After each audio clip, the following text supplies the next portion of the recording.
انتهى الصدام بين أميرة قبيلة الشمس سول وأميرة قبيلة القمر إلفا وابن عمها جالدريك بتدخل لونر الذي استخدم السيف السولاري لينهي النزال بلحظات ويبقي على حياتهم، ولكن رفض الذهاب معهم لقبيلتهم وفضل عدم ترك سول الجريحة والمغامرة بالذهاب معها وهما جريحين مشيا على الأقدام لقبيلتها، وقد أوشك المغيب على الحلول بينما كادت إلفا وجالدريك أن يقتلا وهما على الطريق بعد اعتراض الهمج لهما لولا تدخل فاليوس وشقيقته وفالاريك الذي تعرض لجرح خطير وهو وجالدريك الذي أغمي عليهما، ووصلوا لقبيلة الشمس مع حلول الظلام الذي أتت معه تلك الكائنات الغريبة والتي لم ينجوا من الحيلولة من التصادم بهم كل من سول ولونر، حيث حوصروا من قبل جيش كامل منهم. وتفاجأ لونر أنه لا يموت أحدهم حتى وإن قطعت رأسه، والمصيبة كانت بقدوم قائد لهم والذي قذف لونر وسيفه بضربة واحدة ليعود لونر مستعينا بالسيف السولاري وليبدأ الفصل الخامس. نهض لونر وأخذ سيف سولر السولاري المميز وقال: تعال لنعرف من أنت، مخاطبا ذلك الكائن الذي لا يمكن أن نقول أنه ميت إذ أنه يتكلم ويفكر ويتحرك، ولا يمكن أنه حي حيث إنه شاحب اللون لا دماء في جسده، لذا لن تصفه كلماتي سوى بأنه إنسان في برزخ بين الحياة والموت.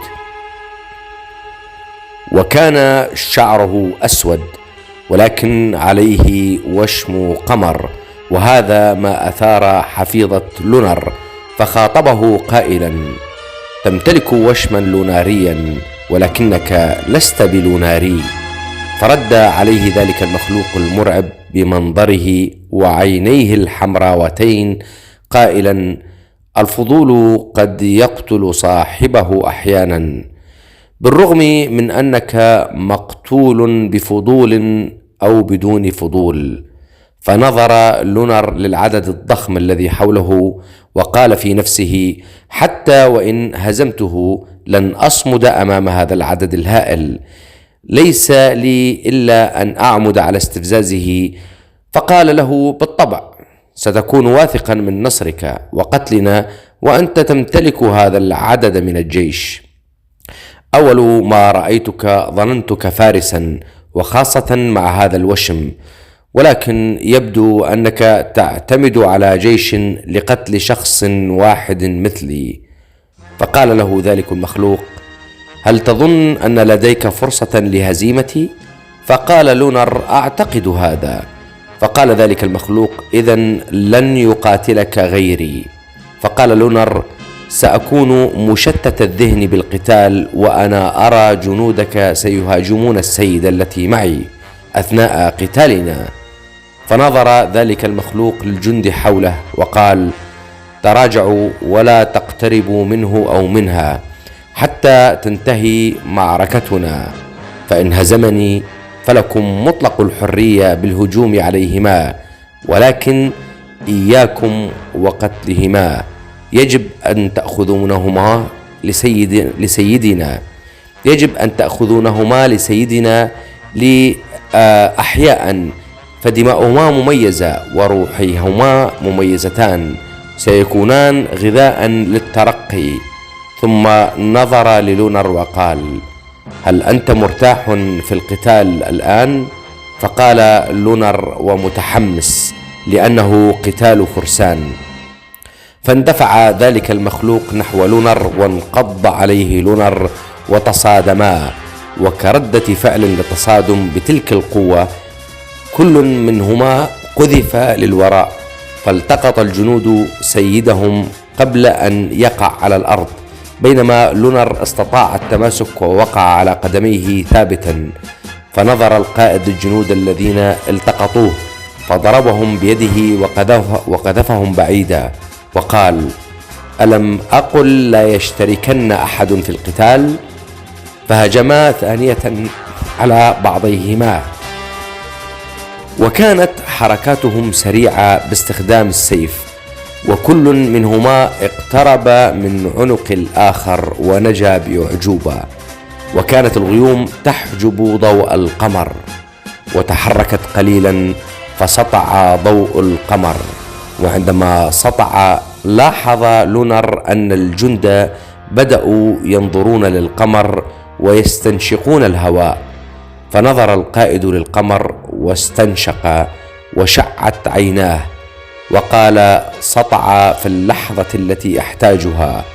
وضرب لونر بقوة فانزلقت ساق لونر واتكأ على سيفه وبات جسمه مكشوفا، فانقض عليه القائد بضربة كادت أن تشق صدر لونر، لولا أن لونر ألقى بجسده للوراء، فلم يطله سيف القائد، إنما شق الثياب والدرع على صدره، فكشف صدره وظهرت القلادة التي أهدته إياها إلفا، وسطع ضوء القمر عليها فأضاءت عينا لونر باللون الفضي، فهجم عليه القائد ولونر مستلق على الأرض، فاستند لونر على يديه وقذف قدميه باتجاه القائد فأصابه بصدره، فقذف القائد بقوة للوراء، ولم يتجرأ الجند على التقاطه، فاصطدم بشجرة بها غصن يابس مقطوع،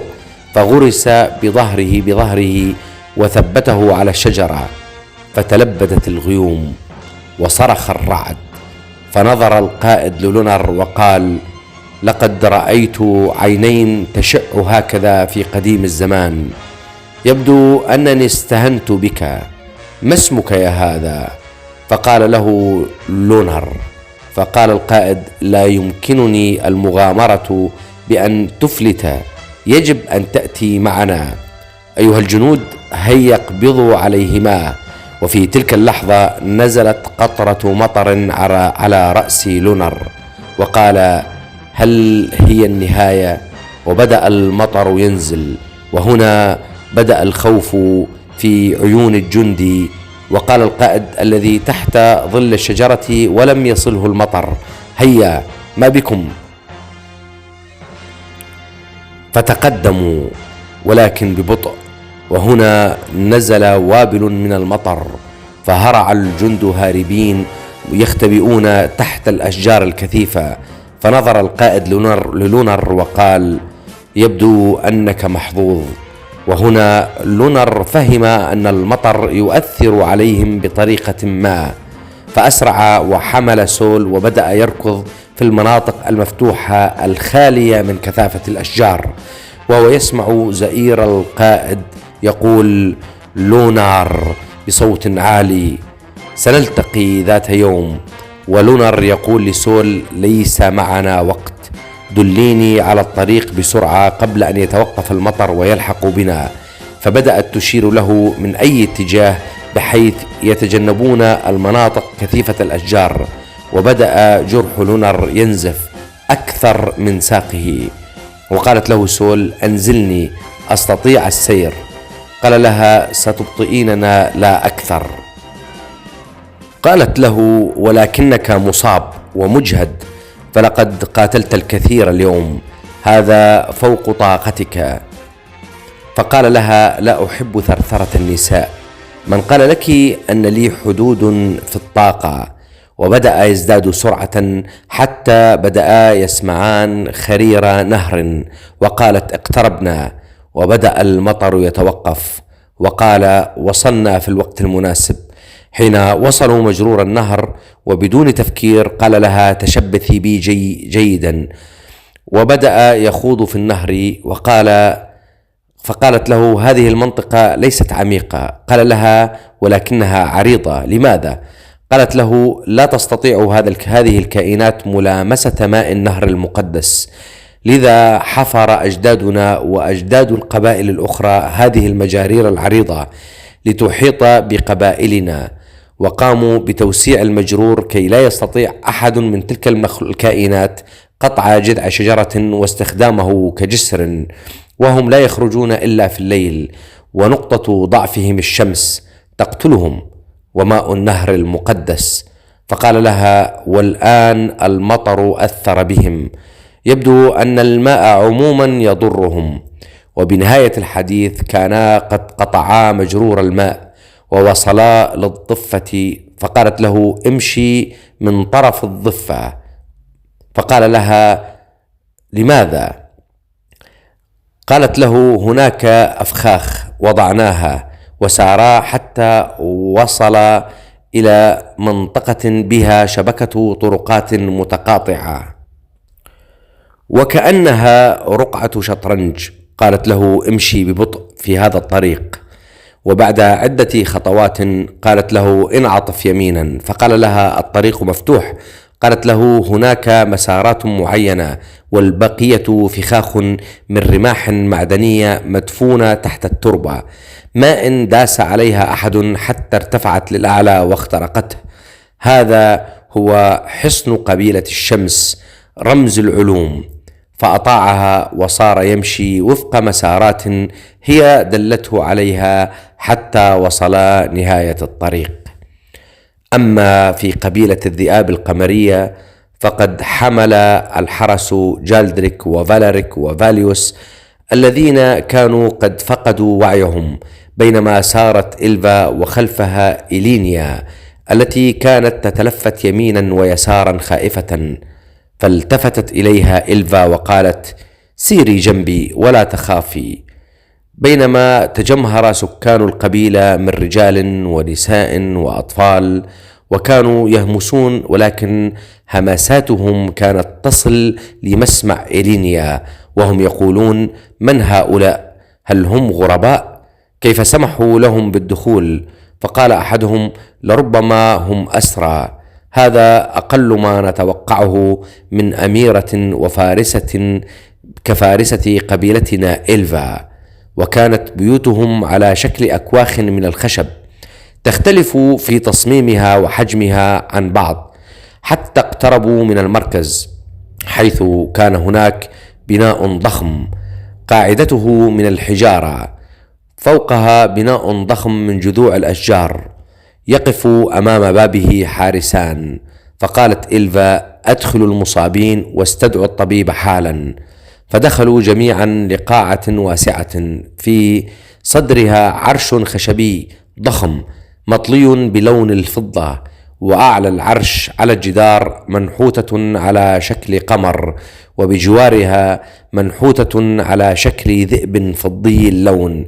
يجلس على العرش الأمير فينرير سيد القبيلة وهو شقيق إلفا، وكان شعره فضيا بالكامل وعيناه فضيتان، وعليه وشم قمر، وعلى زنده وشم ذئب فضي. وكان هناك عدة كراس خشبية حوله، تجلس على أحدها والدتهما ثوريسا التي كانت تشبه ولديها، إلا أن ملامحها الغاضبة أقرب للذئاب من البشر. وأيضا كان هناك فارسان يبدوان من القادة. الأول غريمسون يرتدي قلادة نصف قمر وشعره أسود وفيه خصلة فضية، والثاني هاكون يرتدي قلادة قمرية وشعره أسود وفيه عدة خصل فضية. فنظرت الأم ثوريسا لإلفا وقالت: ما هذه الحماقة يا إلفا؟ تتأخرين حتى يحل الليل، وأوشكت أن تقعي بيد وحوش الكهوف، وجلبت غرباء للديار.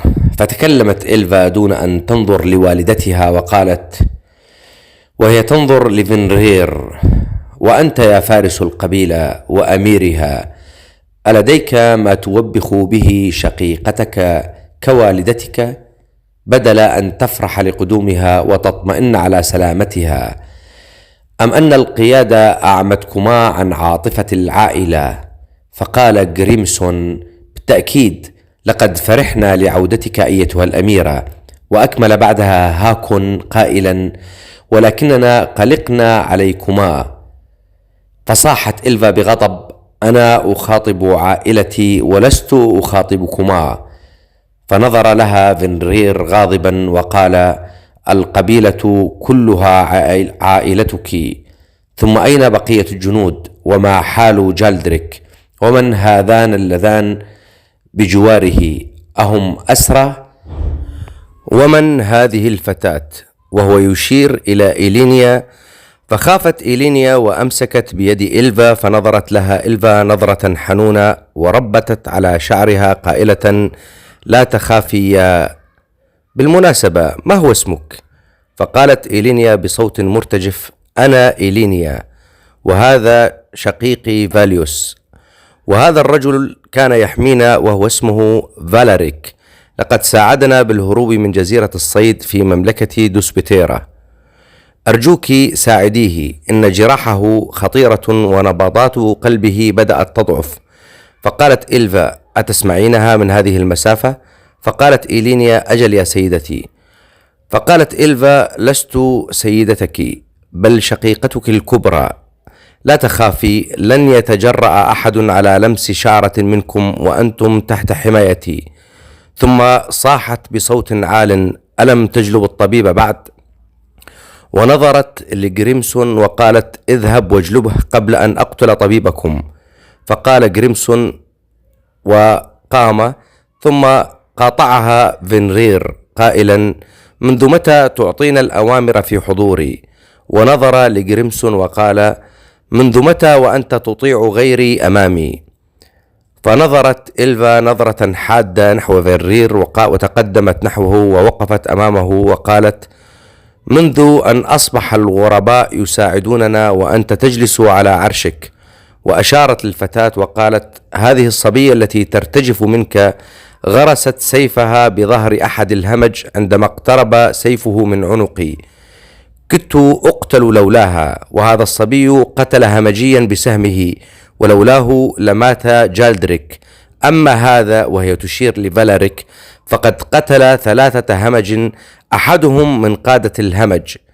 كنا أنا وجالدريك وحدنا عندما اعترضنا الهمج، كانوا 10 من الهمج ونحن مصابان، وجالدريك معه نصف سيف، أهكذا تكافئهم يا سيد القبيلة؟ فقال لها: وبقية الجنود؟ فقالت: تلك قصة طويلة، فقد اشتبكنا مع قبيلة الشمس وكدنا أن نأسر سول لولا، وشردت بذهنها وهي تتذكر لونر. فقال فينرير: لولا ماذا؟ قالت له: هل هذا وقت مناسب لسرد القصص؟ ودخل الطبيب واقترب من جالدريك، فقالت: دعه وابدأ بهذا الرجل، وهي تشير لفالاريك. فقال لها: ولكن سيدتي، وهو ينظر لفينرير، فاستلت سيفها ووضعته على عنقه وقالت: ألم تسمع ما قلت؟ فظل صامتا وهو ينظر لفينرير، إذ أنه لا يجرؤ على فعل شيء دون إذنه. فالتفتت إلفا لفينرير قائلة: أهكذا أصبحت أنا؟ لا كلام لي يسمع.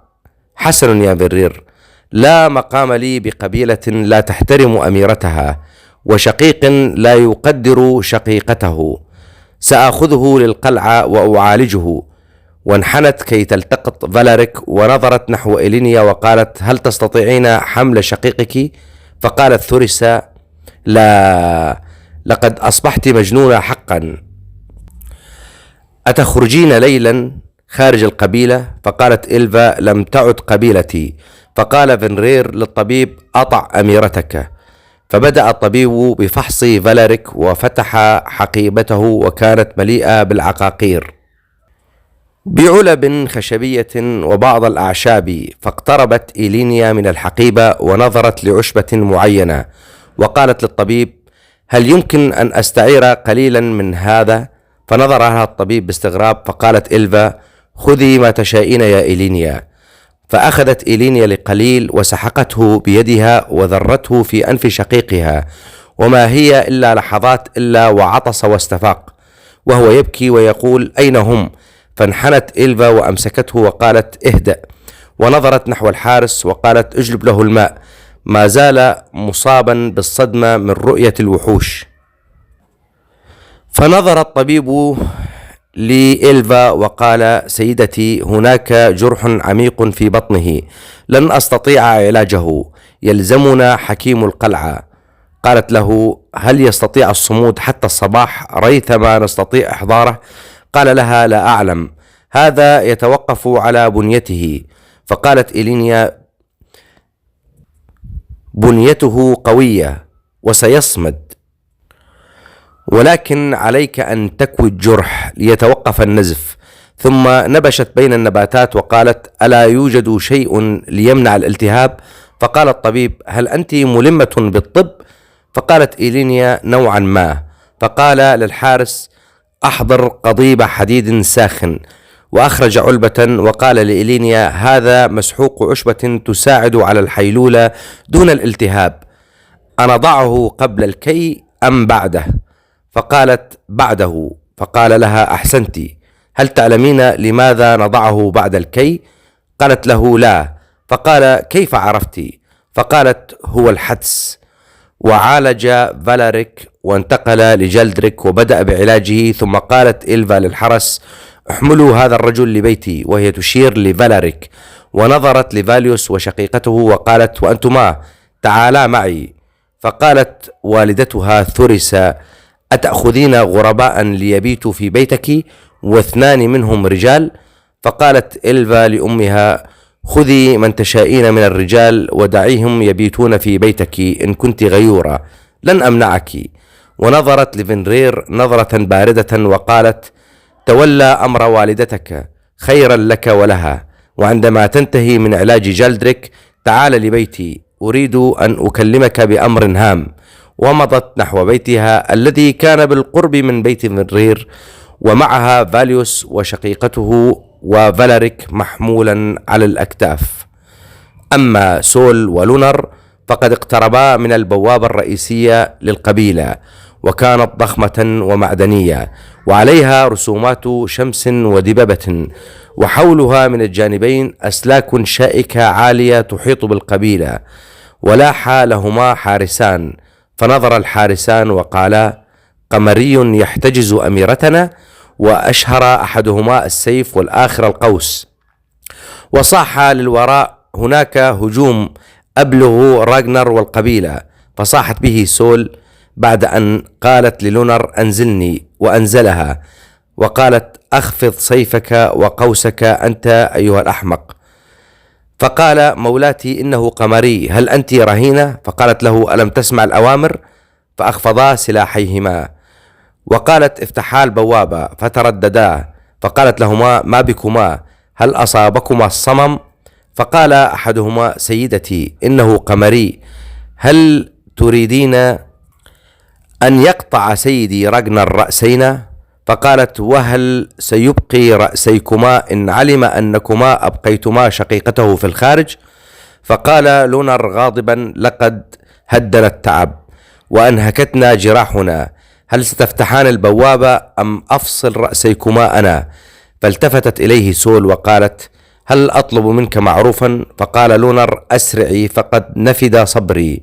فقالت له: عندما ندخل لا تتكلم أبدا مهما سمعت من كلام، فأنت تعلم أن الوضع حساس. فقال لها: إن كنت سأهان فالأفضل أن أعود لأولئك المتوحشين. فقالت له: ما كنت لأسمح بأن يهان ضيفي، فكيف وهو من أنقذني؟ لا أطلب منك سوى الحلم. فزفر وهز رأسه. فتقدمت سول ودفعت الحارسين وقالت: أنا من سأفتحها وسأعاقبكما فيما بعد. ففتحت البوابة ودخلت وهي متكئة على لونر، ولونر متكئ على سيفها السولاري. ودخلا للداخل، وكان المنظر أشبه بمدينة صغيرة، والطرق معبدة بصخور مسطحة متراصة، والبيوت مبنية من الحجارة. وعندما أصبحا داخل تلك القبيلة كان معظم الجنود مستنفرين، لأن أميرتهم ومن معها لم يعودوا قبل المغيب، وكانت الصدمة عارمة على وجوههم وهم يرون سول متكئة على شخص من الواضح أنه قمري، وتجمهر الناس وهم يتفرجون على منظر يبدو أنه يرونه للمرة الأولى. أما الجنود فمعظمهم جردوا سيوفهم من أغمادها وهي تهمس للونر: اهدأ ولا تتوتر. ثم وقفوا سدا بوجههم وحاصروهم، وبدأ لونر يسمع همسات: إنه قمري، إنه لوناري، كيف سمحوا لوغد أن يلوث قبيلتنا؟ فقالت سول: افتحوا الطريق.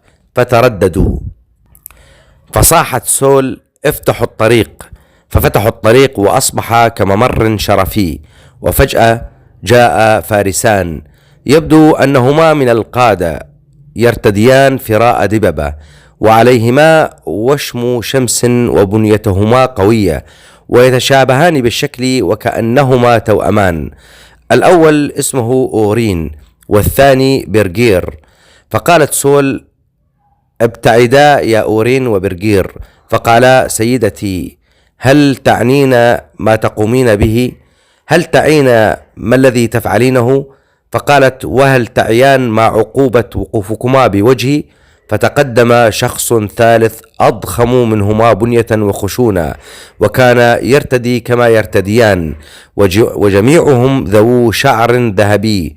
فقال: لا، نحن لا نقف بوجهك يا سول، بل بوجه هذا الوغد الذي معك. فقالت: سيدتك سول يا جوتريك، هذا لقبي لا تنساه ما حييت، أما من معي فهو أنبل منك. فقال لها: أتمدحين عدونا وتذميننا؟ فاستل سيفه وقال: ستدخلين حاملة رأسه. فقال لونر: يكفي يا سول، لم أعد أحتمل حماقتهم. فنظر جوتريك بغضب وقال: سيف سولاريس بيده يا سول، هل تسلحين عدونا؟ فأخذت سول شهيقا عميقا، وبما تبقى لديها من صوت صاحت بصوت عالي: راغنر. وإذ بصوت أقدام تهز الأرض غاضبة تتقدم بسرعة، وجاء صوت من خلفهم: كنت قد فقدت الأمل من عودتك يا سول. ما الذي جعل شقيقتي تصيح بصوت شخص يملأه القهر والغضب؟ فانحنى الجميع بما فيهم القادة الثلاث، ولم يبقى إلا سول ولونر، وظهرت ملامح راغنر سيد قبيلة الشمس، حتى جوتريك يبدو صعلوكا أمام ضخامته، وجسده مغطى بفراء دب ذهبي، وعضلاته كأنها جبال شاهقة، وتتدلى من عنقه قلادة ذهبية على هيئة شمس، وملامحه بدون أن يغضب تبدو غاضبة. فنظر نحو لونر بحيرة، وقبل أن يتكلم قاطعته سول قائلة: ساعد هذا الفارس النبيل بحملي يا راغنر، وأجل تساؤلاتك حتى نلتقط أنفاسنا. ألا ترى جراحنا؟ أعلم أن المنظر صادم، ولكن ألا تثق بشقيقتك يا راغنر؟ فتقدم راغنر وهو ينظر للونر وهو يحمل السيف السولاري، وعلى خاصرة راغنر سيف يشبهه. فقال راغنر: سول، سيف سولاريس معه، أمتأكدة من أنك لديك تفسير؟ فقالت سول للونر: أكمل مسيرك بي نحو القصر، ستتحمل عبء حملي وحدك ما دام شقيقي لا يهتم بي. فجاءهم راغنر وفاجأهم بأنه لف يده اليمنى حول لونر واليسرى حول سول، وحملهم واستدار ومضى نحو القصر الملكي في المنتصف، وهو ينظر نحو لونر ويقول: إنك أخف وزنا من شقيقتي أيها القمري. فقال لونر: ليس لأني خفيف الوزن، بل لأن شقيقتك تأكل كثيرا أيها الشمسي. فقال راغنر: أنت ترد علي بجرأة، يبدو أنكما تمتلكان أجوبة على تساؤلاتي. ثم التفت راغنر للوراء، والقبيلة بأسرها ما زالت منحنية، فقال: فلينصرف الجميع، وأنت يا جوتريك اجلب الحكيم سولنيتوس، وأنتما يا برجر وأورين اجلبا الطعام وملابس جديدة لأميرتكما وضيفها. فنظرت سول نحو لونر وقالت: أعلم أنك عندما رأيت شقيقي راغنر ظننت أنه أحمق متسرع نظرا لضخامته وملامحه، ولكنه حنون وعقله متزن. فهذه قبيلة العلم يا لونر، ستعجبك كثيرا. ووصلا نحو بناء شاهق يبدو أنه أثري، ولكنه مبني بطريقة محترفة. بوابته الرئيسية ضخمة عليها شمس ذهبية كبيرة. وفتح الحارسان البوابة ودخل راغنر حاملا سول ولونر. وأما في قبيلة القمر فكان بيت إلفا كبيرا به عدة غرف من الخشب. وضع الحرس فالاريك على فراش في أحد الغرف، وقالت لفاليوس: ابقى معه، وإن احتجت شيئا تعال للغرفة الثانية. ونظرت للحرس وقالت: اذهبوا وقولوا للخدم أن يحضروا الطعام لضيوفي. ثم ذهبت هي وإيلينيا للغرفة الثانية وقالت لها: استلقي على سريري وخذي قسطا من الراحة ريثما أعود، سأزور جدتي، لا بد أنها قلقة علي. فقالت لها إيلينيا: هل هي والدة والدتك أم والدك؟ فتبسمت إلفا وقالت: أتخشين أنها تشبه والدتي؟ اطمئني، ليست بوالدة أحدهما، ولكنني أعتبرها جدتي. تلك قصة طويلة سأرويها لك حينما أعود. وخرجت وقالت للحارستين اللتين كانتا تحرسان بيتها: لا تجعلا أحدا يدخل غير أخي فينرير، وإن أتى قولا له: سأرى جدتي فولفا وأعود، فلينتظرني في الداخل. وإذا جاء الخدم خذا منهما الطعام ولا تسمحا لهم بالدخول ولا لغيرهم، وأي شخص يحاول الدخول اقطعا رأسه حتى وإن كانت والدتي، فقط أطلقا عواء لو حدث شيء. ومضت نحو بيت بعيد في أطراف القبيلة تقف عنده حارستان. وقبل أن تلج من الباب جاء صوت من الداخل يقول: كلهم خشوا عليك، ولكن كنت أعلم أنك ستأتين يا ذئبتي. فدخلت إلفا وقالت: ظن أم حدس يا جدتي؟ فقالت الجدة: قلت لك أعلم، والظن لا يعتبر علما يا بنيتي. فألقت إلفا نفسها في حضن الجدة وكأنها طفلة صغيرة.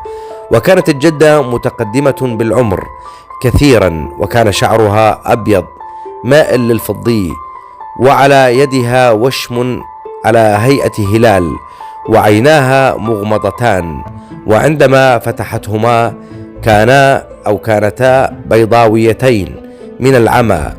هذه هي الجدة فولفا مانا، أكبر شخص في القبيلة عمرا، عمياء العينين مبصرة القلب. وضعت الجدة يدها على رأس إلفا قائلة: لم تعودي كما ذهبت يا بنيتي. فقالت إلفا: ماذا تقصدين يا جدتي؟ فقالت الجدة: ذهبت وحيدة وعدت ومعك من معك. فقالت إلفا: هل أخبروك بالغرباء الذين جاءوا معي يا جدة؟ إنهم ذو شعر أسود من تلك المملكة التي ينفى منها الناس من جهة الغرب. فقالت الجدة: ما قصدت